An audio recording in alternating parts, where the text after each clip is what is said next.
Grieving mother claims negligence contributed to baby's death at Mandeville Hospital. A 35-year-old mother whose newborn daughter died during delivery is blaming Mandeville Regional Hospital, claiming some level of negligence among nurses.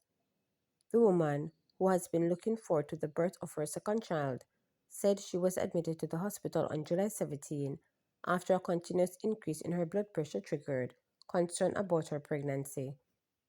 She said that throughout her stay, she was given several medications to help lower her blood pressure, some of which she claimed made her drowsy. The woman, who opted not to be named, told reporters that on Wednesday, July 23rd, she repeatedly told nurses that she couldn't feel her baby moving. "They brought me to look at the monitor, and I heard the heartbeat," she recounted tearfully. One of the nurses even asked, "Do you feel better now that you're hearing that?" I said yes. She said that while the nurses did attend to her, after she told them she was not feeling the baby's heartbeat, they did not update the doctor on duty.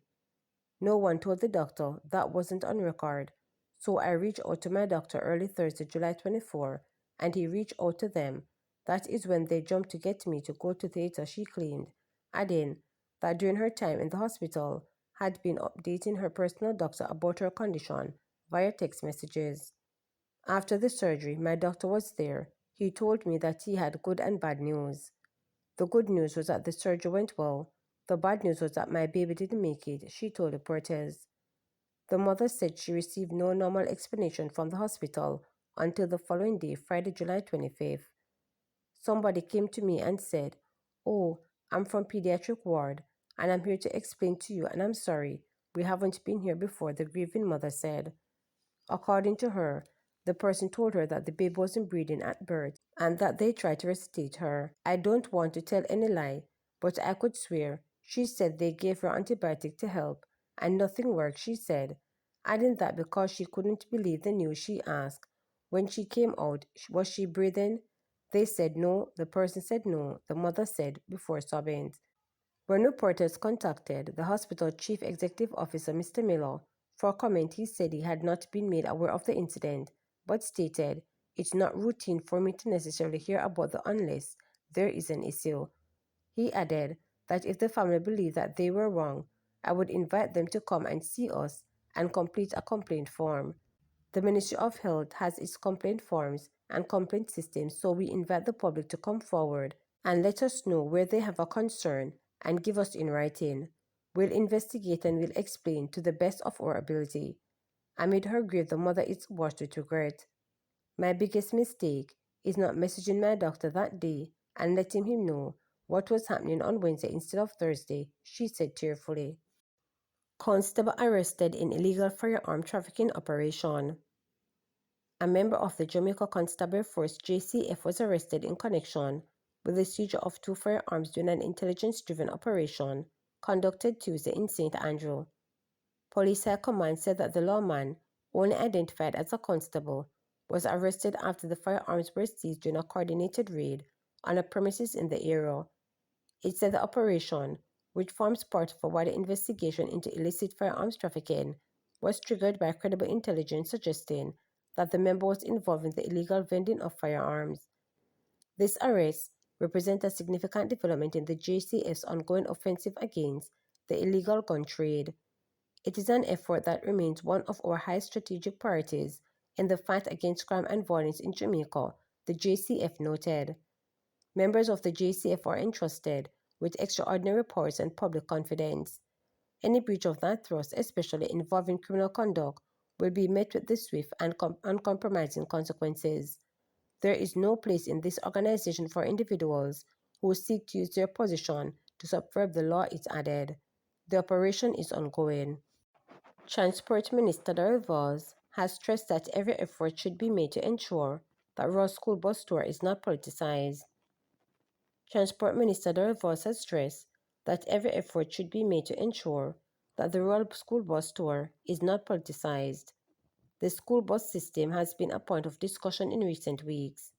In a statement, Minister Voss, in light of concern raised by opposition about the visibility of the buses, it is important for the ministry to respond to requests from duly elected members of parliament for their functionality and safety to be displayed to communities.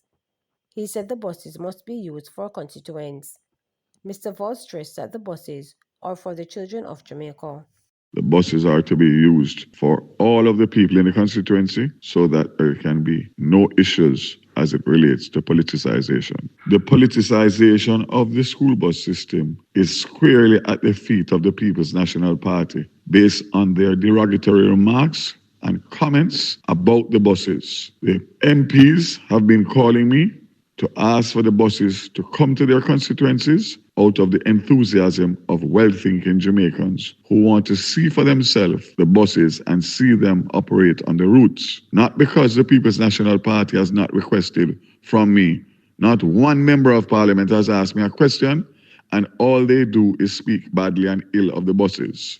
These buses are for the children of Jamaica, and the parents want to see the buses to satisfy themselves that what the PNP is saying is absolutely not true, and therefore that is the reason for the buses being made available to the members of parliament, all members of parliament. So at this late stage, if a People's National Party MP has a change of heart, I am more than willing to accommodate.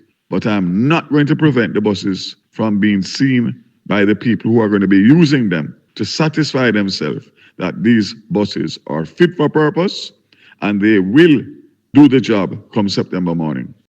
Political commentator says despite recent act of vandalism targeting GLP PNP campaign material, he does not believe this election will see significant acts of violence. Political commentator Linton Garden says despite recent acts of vandalism targeting campaign material of Jamaica Labour Party and People's National Party, he does not believe this election will have any significant act of violence. As the election season intensifies, there has been mounting reports of campaign material being vandalized by supporters of both the PNP and GLP. Opposition leader Mark Golding said he has reported 2 incidents to the Commissioner of Police. Speaking with reporters last evening, Mr. Garden noted that acts of vandalism are nothing new to election period. He explained that due to social media, the incidents are being publicized more in comparison to other years. Mr. Garden said he does not believe that there will be any significant act of violence this election period.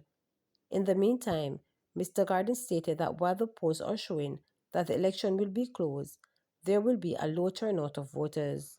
The destruction of banners obviously by both sides is not new. It happens in just about every campaign. In this one, it might be a bit significant because, as you know, we are now far more exposed to what is happening by virtue of social media. So maybe there's nothing happening outside of the ordinary, but there's a significant more publication taking place. Fortunately, there has not been any serious acts of violence following on these.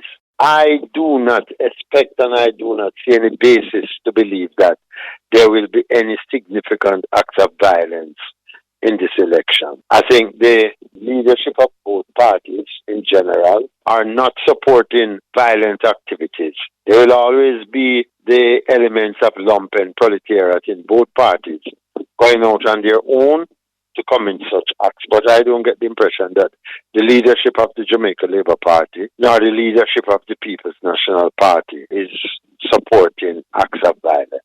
If we are to go by the polls, the election is going to be a close one. There are 2 aspects of a close election we need to look at. One, it is that the number of persons voting for a party, and 2, the number of seats that party wins.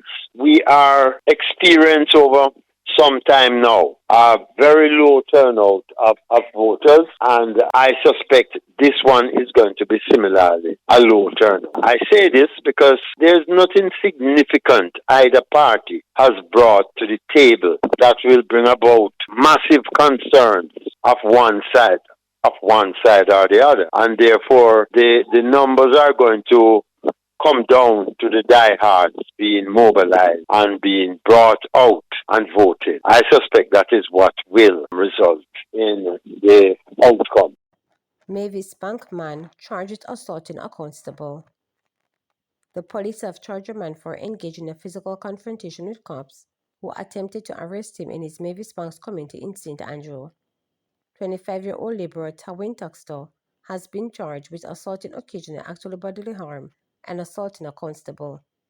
Reports from the Mavis Banks police are that about 4:30 p.m. on Monday, cops on patrol in the area were approached by a man who made a report about Tuxtor. Shortly afterwards, Tuxtor was reportedly seen armed with a pickaxe. When a member of the police team attempted to retrieve the weapon, Tuxtor allegedly physically assaulted the constable, resulting in a tussle between the two. Both Tuxtor and the constable sustained injuries during the struggle and were transported to hospital for treatment. Tuxtor was later taken into custody and subsequently charged. Tuxtor is scheduled to appear in the Kingston and St. Andrew Parish Court on Friday, September 12.